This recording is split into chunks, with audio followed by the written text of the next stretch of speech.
What's going on YouTube? So today we're installing the Cali Raised 30-inch or 32-inch. The light bar from Cali Raised onto my 4Runner. Just a couple things. I think the hardest part is gonna be the wiring, and you know, I opted in to get the little LED switch for the inside, and I feel just like cutting the wires and stuff is gonna be the hardest part, but the actual just labor installing the light I think is pretty easy.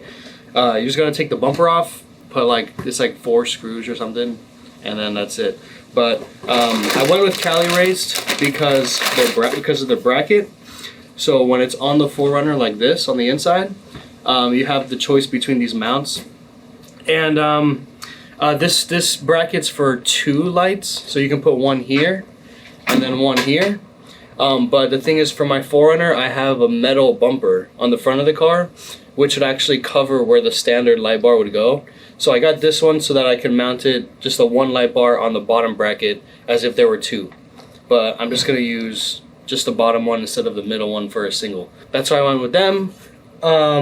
First thing, you just take the bumper off, install the light, run the wires, and that's it. So in the box, I just got the brackets.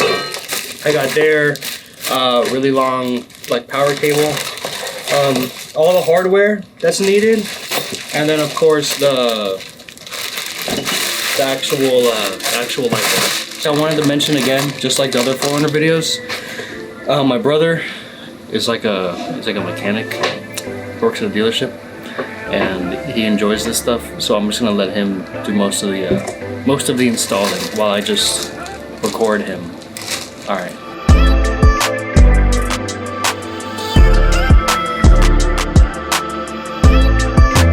So what I was mentioning was that I have the light bar here. So with the bracket, I'm able, not the light bar, the bumper here.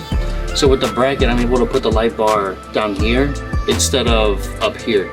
So, I mean, hopefully it works out that way, but we'll see.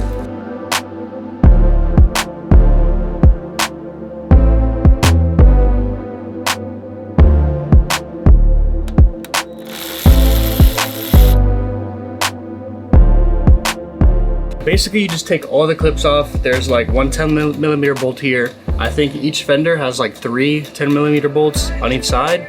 After that, you really just pop the whole bumper off. I have the fog lights, so you just gotta make sure you disconnect those before you rip the bumper off, you know. And I also have like the Raptor style LED lights, so I just gotta, it's like an extra step for me. I just gotta cut it, just to make sure I can take the lights off, and then disconnect those Raptor lights.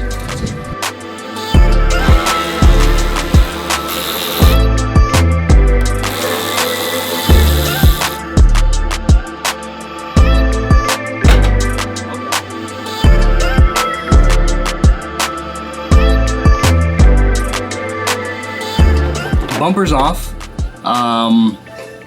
You have your bracket, and then the bracket screws into this nut right here.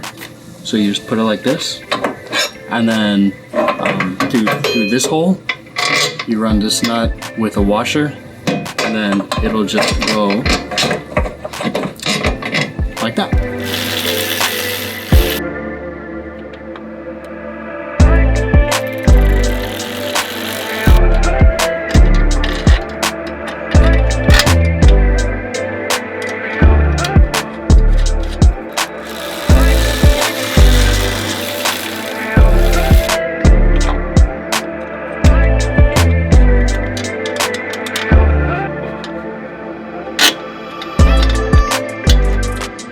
Another note, I was reading all the reviews and the videos on YouTube and stuff about the Cali Raised light bar and their brackets.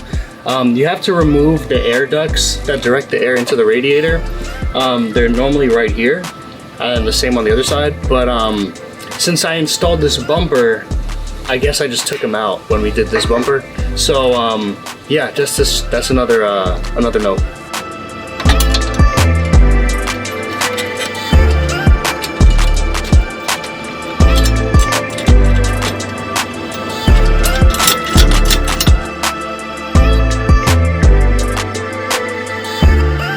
Light bar's on. We tightened down everything.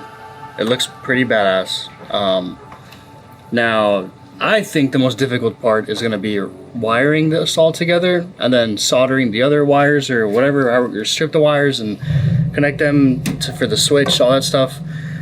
So I mean, everybody was recommending using this nut over here as the ground, which I've already used twice, so I'm just going to continue using that one. And then yeah, so we'll get started now with the wiring part. The original, like the light bar wires come with this switch, which just plugs into the cables. But we got this switch instead that plugs directly into like the OEM slots inside the 4Runner. So we just disconnect this, and then what we're gonna do is cut this wire right here, and then wire it to these. So then this becomes your new switch. We think that the best way to get this, the easiest way, after thinking about it, is we just cut the cable, and I'm gonna run this cable through like the empty slot there, and then, because you can't run this side through it, so we'll just get this side all the way through until this is just right up against the edge, and then test all the wires to see which ones connect to these, because all the wiring diagrams that I've seen like online and stuff have like different colors. So I'm pretty sure it's gonna be easy. It's just like a control, 2 power, and then the ground, and then one of the powers just to keep the light on. So we just got to figure out which ones go to which. But we'll do all the testing in there, because once you connect all this stuff, it's like almost impossible to run it through to the cabin. What my brother went ahead and did was cut a hole in that rubber grommet that was there, and then we're just gonna slide it all the way to where the switch is, and I'll give it a little bit of length, and then yeah, just run the cable through and then attach the rubber grommet back to where it was. And we'll probably end up making this hole a little bit bigger when I add the ditch lights to the sides. All right, so what we're gonna do first is we stripped all the wires, or the cables, whatever, and we're gonna try one combination first. Clearly black is gonna go to black. Then these two are for the light and the power, so we'll put these two to white, and then blue will go to green, and I'm guessing green is for the switch. So yeah, we'll do that first, and then we'll connect these and then connect it to the battery and see if it works.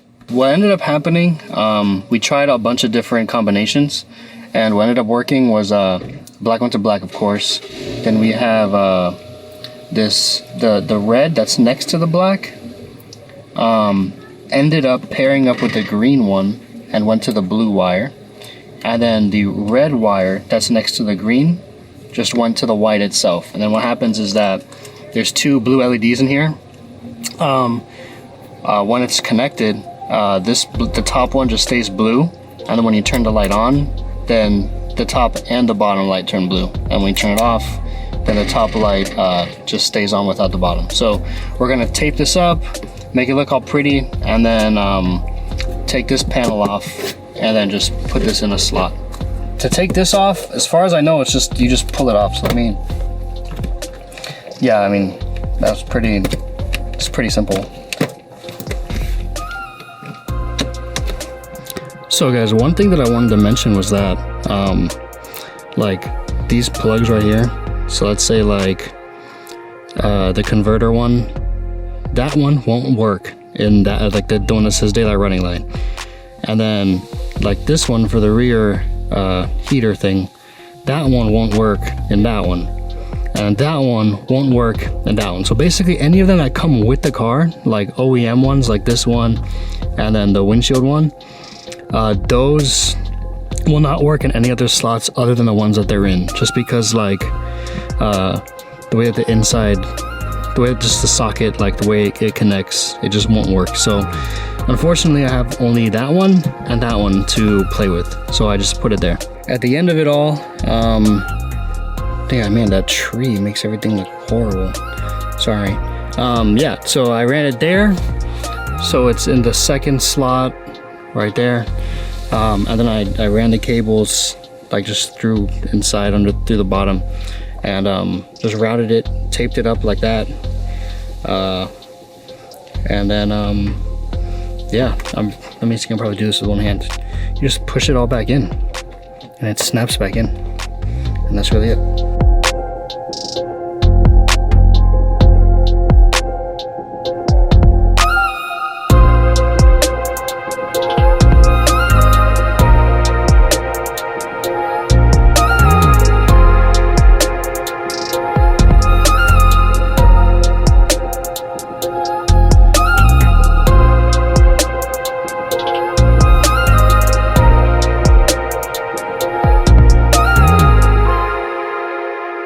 Alright guys, thanks for watching. That's really it. I hope you guys enjoyed it. If you have any questions, let me know. All the links for all the products will be down below if you want to do it yourself. In total, I think it took around 2.5 to 3 hours of just chilling. There wasn't really any rush, but yeah, thanks for watching.